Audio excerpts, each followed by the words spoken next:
কিন্তু যুবক খারাপ জিনিস ঢোকান যাবে না। আমরা এই ব্রেনের ভিতরে গান বাজনাও ঢুকাই, এই ব্রেনের ভিতরে কোরআনুল কারীমও শিক্ষা নেই, যে গানের কোনো মর্ম নাই, শুধু ডিজিটাল গান, ওই গান গাওয়ার চাইতে না গাওয়াটাই ভালো। বলে না যে মালা রাখবো না, মালা রাখবো না রে, বলবো ও মালা রাখবো না, মালা রাখবো না রে। আর বিপরীত আমি বলে দেব, ওরে কালাসার মালা বড় জালা রে মালা, কালাসার মালা বড় জালা রে মালা, রাখবো না ও মালা রাখবো না রে, ও মালা রাখবো না, মালা রাখবো না রে। আগে যদি জানতাম রে দয়াল, আগে যদি জানতাম রে দয়াল, আমায় যাইবারে সারিয়া, আমায় যাইবারে সারিয়া, মালা রাখবো না, মালা রাখবো না রে, ও মালা রাখবো না, মালা রাখবো না রে। আমি যদি বলি ওরে নামাজ ছাড়বো না, কোরআন ছাড়বো না, ঠিক কিনা? ও নামাজ ছাড়বো না, কোরআন জালা রে ভাই, এই কলেবার বড় জালা, কথা বলেন ঠিক কিনা? এই কলেবার বড় জালা রে, নামাজ আমরা ছাড়বো না, কোরআন পড়া ছাড়বো না, ও মালা রাখবো না, নামাজ ছাড়বো না রে, ঠিক কিনা? ওরে কবরে যাইবার সময় যদি জানতাম রে আল্লাহ, জীবনে কোনদিন নামাজ ছাড়তাম না, কলেমা ছাড়বো না, নামাজ ছাড়বো না, রোজা ছাড়বো না রে, নামাজ ছাড়বো না, নামাজ ছাড়বো না রে, ঠিক কিনা? কোরআনুল কারীমের মধ্যে বলেছেন যার রহমান আল্লামাল কোরআন, নিজের হাবিব অর্থাৎ হযরত মুহাম্মদ সাল্লাল্লাহু আলাইহি সাল্লামকে কোরআনুল কারীমের শিক্ষা দিয়েছেন। আল্লামাহুল কোরআন, আল্লামাহুল বায়ান, যে আল্লাহ তাআলা খলাকাল ইনসান, আল্লাহ তাআলা বলেছেন যে আমি তোমাদেরকে কিভাবে সৃষ্টি করলাম, ফালইয়ানজুরুল ইনসানু মিম্মা খুলিক।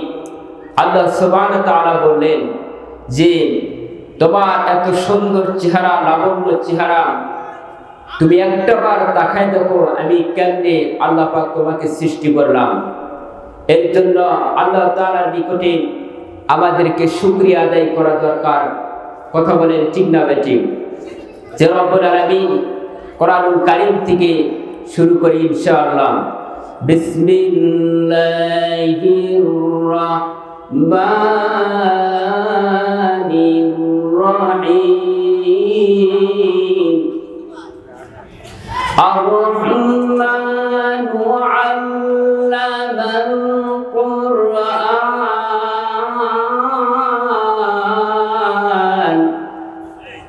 খালাকাল ইনসানা আল্লামাহুল বায়ান।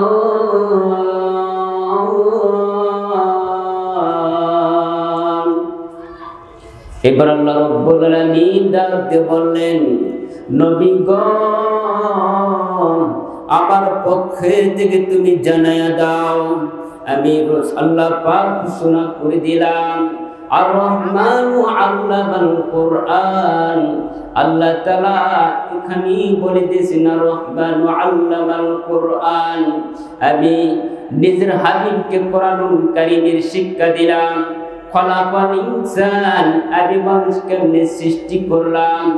এ যুবক, আমার আল্লাহ রাব্বুল আলামিন কোরআনুল কারীমের মধ্যে বর্ণনা করে দিলেন ফালিয়ানজুরুল ইনসানু মিম্মা খুলিক। তোমার নিচের দিকে একটা বার তাকায় দেখো আমি আল্লাহ তোমাকে কেমনে সৃষ্টি করলাম, কিভাবে সৃষ্টি করলাম। যদি কোনো মানুষ একটা বার ভেবে দেখে নিজের চেহারার দিকে যদি একটা বার তাকায় দেখে আল্লাহ রাব্বুল আলামিন আমাকে কেমনে সৃষ্টি করলাম। এ যুবক ভাইরা, এ আমার বন্ধুগণ, আমার আল্লাহ রাব্বুল আলামিন এখানে আরো বলে দিলেন তোমাদেরকে আমি আল্লাহ সৃষ্টি করলাম কত সুন্দর করিয়া, কত সুন্দর আকৃতি দিয়া তোমাদেরকে সৃষ্টি করলাম। শুধু তাই নয়, আবার আল্লাহ রাব্বুল আলামিন বলেছেন তোমাকে ব্রেন বুদ্ধি দিলাম, এই ব্রেনের ভিতরে এমন একটা সূক্ষ্ম সূক্ষ্ম নাল সুতা দিয়ে দিলাম, এই সুতার মাধ্যম দিয়া তুমি এমন একটা বিবেক, এমন একটা আবেগ তোমার ভিতরে ঢুকে যায়। যদি তোমার পার তোলার ভিতরে যদি একটা কাটা ফুটে যায়, যদি কোথাও কোনো আঘাত লেগে যায়, যদিও কোথাও ব্যথা লাগে, এইবার আল্লাহ রাব্বুল আলামিন ডাক বললেন ও বান্দা বান্দি, আমি তোমাদেরকে সৃষ্টি করলাম, এমন সুন্দরভাবে তোমাদেরকে সৃষ্টি করলাম। যদি কোনো বান্দা বান্দি একটা বার নিজের চিন্তা গবেষণা করে নিজের চেহারা নিয়ে একটা বার যদি ভেবে দেখেন, আল্লাহ রাব্বুল আলামিন ডাক দিয়ে বলো বান্দা বান্দি, তোমাদের আমলনামায় 60 বছরের আমলনামায় যে পরিমাণ সওয়াব নফল নামাজ পড়লে যে পরিমাণ সওয়াব হইত, আমি আল্লাহ ওই পরিমাণ তোমার আমলনামায় সওয়াব লিখে দেই। চিৎকার দিয়ে বলেন সুবহানাল্লাহ। এ যুবক, আমার আল্লাহ রাব্বুল আলামিন ডাক দিয়ে বললেন নবী গো, আমার পক্ষ থেকে তুমি জানিয়ে দাও আমি আল্লাহ বান্দাদেরকে কেমনে সৃষ্টি করলাম। যদি তোমার পার নিচে কোনো আঘাত লাগলো, এ যুবক, আল্লাহ রাব্বুল আলামিন ব্রেন বুদ্ধি দিয়েছে, এই ব্রেনের ভিতর দিয়ে আপনাকে টের দেয়। যদি দেখেন আপনি একটা জিনিস দেখলেন, সামনে দেখলেন সাপ, অথবা কোনো কিছু যদি আপনি দেখেন বিষাক্ত সাপ, দেখা মাত্র আপনি কি করবেন? মারার জন্য চেষ্টা করবেন। আল্লাহ রাব্বুল আলামিন তোমাদেরকে 2টা চক্ষু দিলাম, এই 2টা চক্ষু দিয়া তুমি কোন জিনিস দেখবা? কোরআনুল কারীম দেখবা। এ বাজান, আল্লাহ রাব্বুল আলামিন ডাক বলে বান্দা বান্দি, তোমাদেরকে 2টা চক্ষু দিলাম, এই চক্ষু দিয়া তোমরা যখন বিষাক্ত সাপ দেখিবা, এইবার এই বিষাক্ত সাপকে মারার জন্য তোমার ব্রেনের ভিতরে 70 মাইল বেগে আল্লাহ রাব্বুল আলামিন টের দিয়ে দিবেন যে এই মাত্র আমাকে সাপটাকে মারতে হবে। চিৎকার দিয়ে বলেন ঠিক না বেটি? এ বাজান, হে সিরাজগঞ্জের এলাকার মা বোনেরা, আমার সিরাজগঞ্জের বাবাজিরা, হে আমার বন্ধুগণ, আল্লাহ রাব্বুল আলামিন বলে দিলেন আমি তোমাদেরকে 2টা চক্ষু দিলাম। আলাম নাজআল আইনি ওয়া লিসানাও ওয়া শাফাতাইন।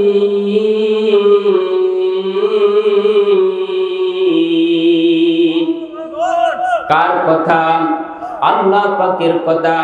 আমি তোমাদেরকে জিহ্বা দিলাম, চক্ষু দিলাম, ঠোঁট দিলাম, তাহলে এই নিয়ামত পাওয়ার পরে শুকরিয়া আদায় করা দরকার। কথা বলেন ঠিক না বেটি?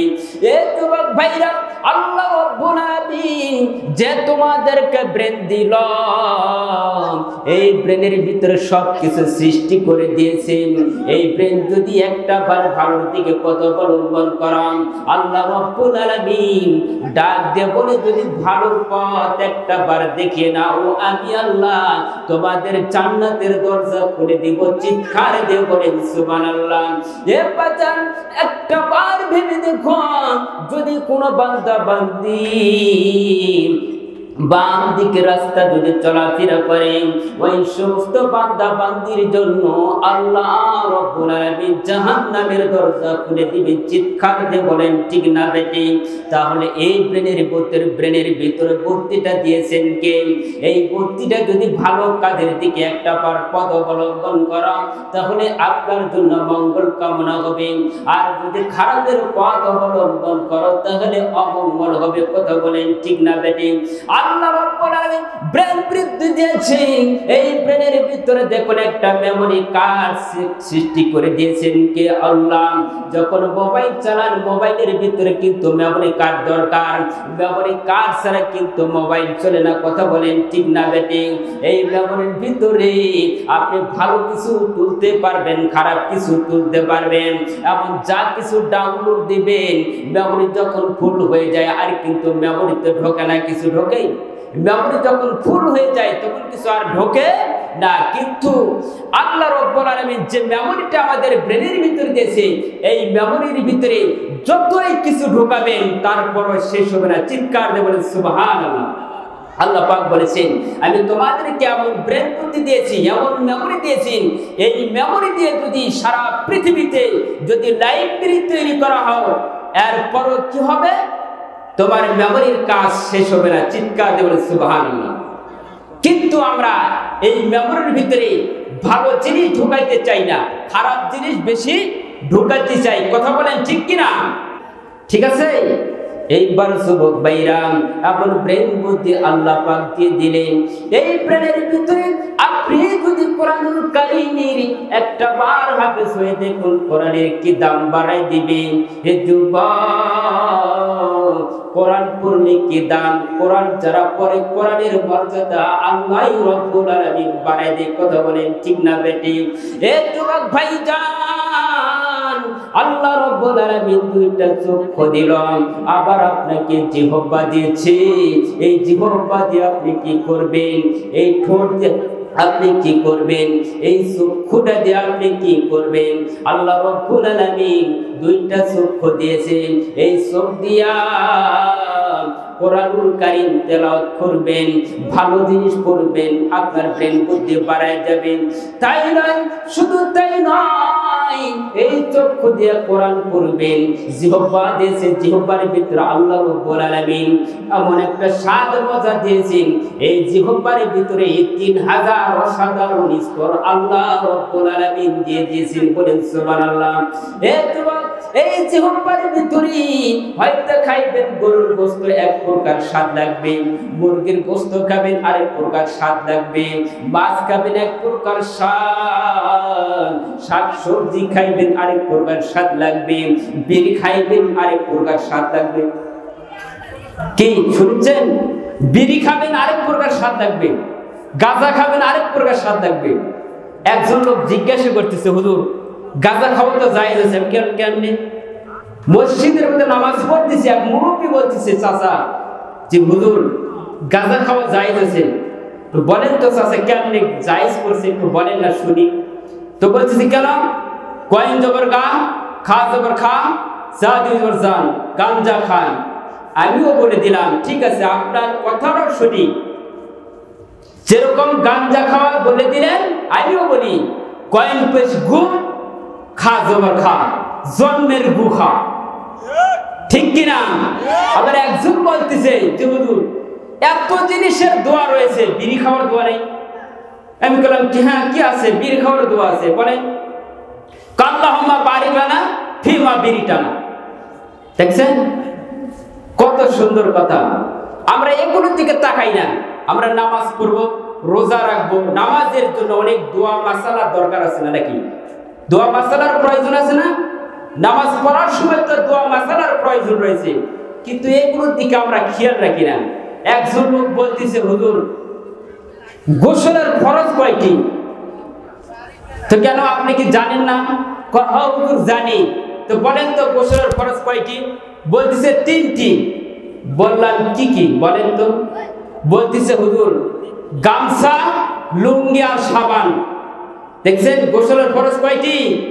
বলতেছে কি গামছা লুঙ্গি সাবান। আমি হুজুর ভাইকে বললাম যে এত বড় করছি ভাই, জীবনে এটাও দেখলাম না যে গামছা লুঙ্গি সাবান। তো কয় হুজুর কেন? গামছা হচ্ছে শরীরটা মুছে দিব, আর লুঙ্গিটা পরিধান করব, সাবান দিয়ে শরীরটা পরিষ্কার করব। মাসালা ঠিক আছে? ঠিক নাই।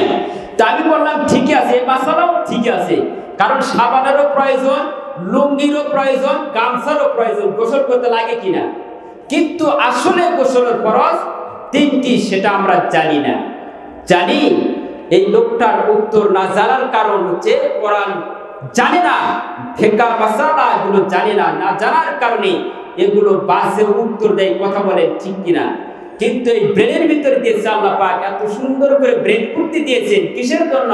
আল্লাহ পাক দিয়েছেন যে কোরআনুল কারীম তোমরা পড়বা, কোরআন রিসার্চ করবা, সেই মোতাবেক তোমরা দুনিয়াতে চলবা। আমি আল্লাহ তোমাদেরকে পরকালে জান্নাত নসিব করে দেব। চিৎকার দিয়ে বলেন সুবহানাল্লাহ। এইবার আল্লাহ রাব্বুল আলামিন ডাক দিয়ে বললেন, তোমাদের কেমন ভাবে আমি সৃষ্টি করলাম। হাল তারা মিন ফুতুর, তোমরা কি একটাবার ভেবে দেখেছো আমি আল্লাহ